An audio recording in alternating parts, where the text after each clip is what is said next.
Alrighty, good afternoon ladies and gentlemen, this is Hairy Buppet. Welcome back to the Hairy Bash number 3.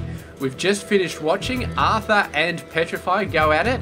Arthur taking the victory, moving on to the grand finals. Petrify taking a loss and moving on to the third place matchup. So we're down to the second semi-finals now. It is going to be Mr. Petraeus up the top left side of the map. Has beaten Hart in the quarterfinal quite convincingly with a 2-0 stretch, and he is now facing Mr. Iaguz.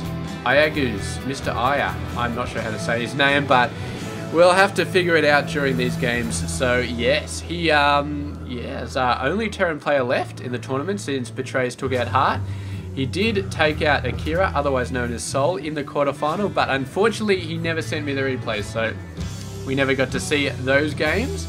So I don't know how good he is against the Zerg. Obviously he beat Sol, but I don't think we could sort of put Sol on the same level as Petraeus in terms of skill. So I got no idea how Iaguz is going to do here. I got no idea how skilled he is. He could have beat Sol by the skin of his teeth. He could have absolutely ruffle stomped him. He could be a match for Petraeus, or he could just get ruffle stomped himself. I got no idea how this is going to go down. I haven't cast Iaguz ever before this game, so it's going to be crazy, but I don't know. All I can say is he's going to have to be the best of the best of the best to take down Petraeus, because Petraeus, as we know, I've said it a few times, I'll say it again, he has won the Hairy Bash the previous 2 times, and I'm quite sure he's looking to do it again, so it's going to be a very, very good player to knock him out at this stage of the tournament. So there we go. Bunch of leaves coming around for a bit of a scout. Got the rocks here, which is very, very nice. Got the blue radioactive tunnel. I don't know if this is like a container or it's a tunnel or something. It's like, I don't know, it's like the entrance to the Twilight Zone or something like that. And you walk in there and you, I don't know, you see like your dead father or something like that, and he tells you about the future. I'm talking about the plot from Contact here, but whatever. It's all good. And yes, there we go. Reaper getting in the mixer, but he's finding some lings a little bit too close to home, and he will be able to kill all of them. Seems like should be able to kill most of them anyway. This one is making a run for it, and there we go. Petraeus getting a nice scout off. Not seeing a lot. Sees 1 gas on the main base, which probably tells him something. I'm not actually sure what it tells me, but it tells me that, yeah, there's something going on. Here we go. So Stargate probably going to be coming on there. So he's not going for ultra fast Banshees or anything crazy like that. He's probably not going for ultra fast tanks with 1 gas, but he could go for a bunch of other stuff. So there we go. There's a starport. There's a second gas. So Banshee's still a definite possibility. We do have a supply cap here. Not good at all. Not good at all. He's nearly done it, but it's a little bit funny, man. It's, yeah. Gotta make fun of the Masters level players when they get supply capped. You just gotta. And here we go. Petraeus is, he's skating on the line of being supply capped, but I think he's going to be fine. The Overlord is going to come out in time, so yeah.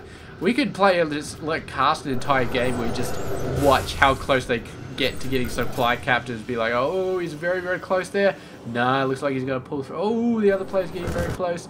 I'm sure most people would not be interested in watching that, but I'm sure some of you would, because it's just, Starcraft, man, you just love it so much that even if some idiot was talking about being supply capped the entire game, you'd probably still watch it. So yeah, there we go. Bunch of Hellions coming in, snagging a creep tumor, getting owned by the Queens. So yeah, not too much happening. They could potentially squeeze through the middle there, but they would take a lot of damage doing it. And for a scout, I'm not sure if it's worth it. 2 more Hellions coming in, and if only Hellions could swivel their cannons upwards, they might be able to do something about that Overlord. Here we go. Actually doing a fairly good job of damaging that Queen, but the Hellions themselves taking quite a bit of damage, and the 3rd Queen is going to completely put a stop to that. Viking actually came out. He's got a sick amount of attack waypoints. Just going to be going all over the place. He's actually going to be seeing that thing eventually. So yeah, attack waypoints all over the place. That other Overlord is going to get spotted. So here we go. The Hellions are continuing to keep watch, maybe watching for a third base here. They're going to hit a Queen every now and then. They, of course, by standing so close, they will be able to hit creep tumors as soon as they get built, which means they do stop the creep from spreading very, very nicely. Here he goes. Might be able to snipe the Queen here, but the forces are getting very, very low. And there we go. The Queen heals it up, so not going to happen. Does push those guys away, and now Petraeus is free to get the third base. Maybe not. Oh, Iaguz. What a move right there. Just sort of swooped in. He knew what was happening. He knew the timing. He came in there and he just owned it. Absolutely owned it. And now Petraeus is going to have to get another worker out there. But a little bit delayed. But the Overlord's going to go down it. Now don't switch Overlords. Go for the same one. There you go. Now get the hell out of there. So that Viking paying dearly, but did kill that Overlord. Which is what the important thing is. Look at this, man. Hellions all over the place. There's like 10 Hellions right there. And yeah. At this point, with Medevac backup as well, with some Marauders as well, yeah, this is definitely going to... Oh, he's got the Hellbat transformation. Actually, I don't think it's an upgrade. Maybe it's not an upgrade to actually convert those guys, but here we go. Moving in, doing a great job, but obviously not expecting that many Roaches, and Roaches are a really good counter versus Hellbats. Not as good as they are versus Hellions, but pretty good versus Hellbats. And the Medevac's going to be jumping over here. This is great. See how he led them out there and then sort of zigzag. So he could have gone straight for here, but he chose to lead them out there to pull the Roaches further away from the third base before he dumped in there. He's going to get a fair amount of kills, but there are Roaches and they're still killing a bunch of stuff. So finally gets out there. Meanwhile, the Roaches have made it to the main base. What is over here to defend? Not a whole lot. It doesn't look like Iaguz has left anything back at home. Got a single Marine in there. That's not going to last any time at all versus the Roaches. Does have a Siege Tank. Siege Tank is nice, and he's surrounding these guys with workers. So splash damage nonetheless. He should be able to hold that off with a single Siege Tank. But oh my god, so many workers going down. 25 under 40.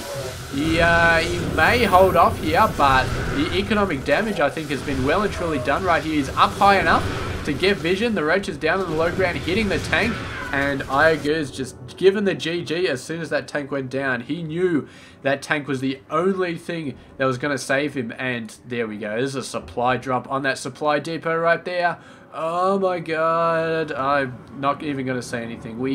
You know me and supply drops, man. If you get supply capped, that's one thing. Everybody makes mistakes, but if you've got a supply drop, that's like putting a tattoo on your face that says I screwed up 10 minutes ago and I'm proud of it. Okay, it's just you don't do it.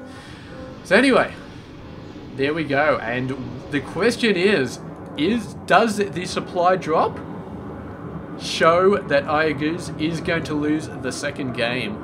Or is he going to persevere past the embarrassing supply drop and actually take out a victory and force it to an ace match? We are going to find out coming up very, very soon. Stay tuned for that. I got to say, it doesn't look good for Iaguz, man. I mean, Petraeus was always going to be awesome. Iaguz losing the game is one thing, but the supply drop just... I don't know, man. It's not looking good for Iaguz at the moment. We'll have to see. Maybe he can pull out a victory next game, but I don't know. I mean, my money's always been on Petraeus so far, and he's proven me right so far. So, game 2 coming up tomorrow. It's going to be checking it out then.